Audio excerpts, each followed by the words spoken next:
Is it time to start playing with your materials and the products that you have in your stash? Do you want to learn new creative and layered processes and techniques for your work?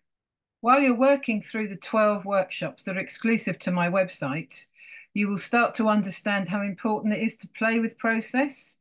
Because when you're playing or learning through play, then you actually start to make your own connections between the products. You're not copying somebody else. You're learning new techniques. So you can choose to do the full membership with the video library, or you can choose one or all of the 4 foundation workshops. It's playtime. Do you know how to successfully and safely work with an iron, a soldering iron, and a heat gun?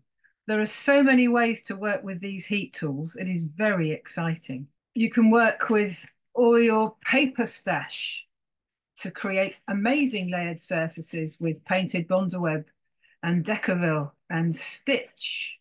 Learn how to work with all the wonderful interface things that I work with, the leather-like ones and the very heavy S133.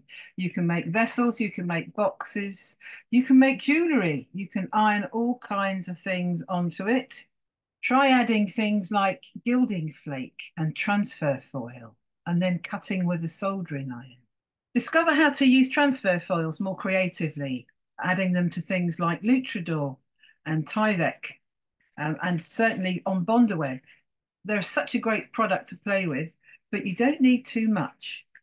Working with Decaville, you can create the most amazing neck pieces and bangles using all your recycled jewellery and beads. Here's the bangle that I made for the Baubles, Bangles and Beads workshop. And yes, I do wear it. You don't have to make anything quite so big if you don't want to, but big is always better as far as I'm concerned.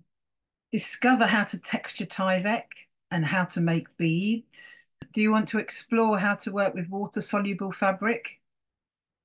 These little bowls were made with Solu fleece. And I also show you how to make lots of little separate elements that you can work with and add to other processes. Layering processes and techniques is what the video library membership is all about. We'll look at silk paper. I'm particularly fond of making silk paper bowls, but we'll also be making flat paper with all kinds of insertions. And you can see these are little free machine embroidered hairs that I've then stuck on. Do you collect beads? I've been collecting beads for years, broken beads. Any reason to go into a charity shop or an op shop or wherever you find secondhand things, buy up all the broken beads and necklaces, and then you can start to make your own jewels, and particularly beaded bowls. Bondaweb and painted Bondaweb, or Vlisafix or Wonder Under, all the same product, is one of my most favourite products.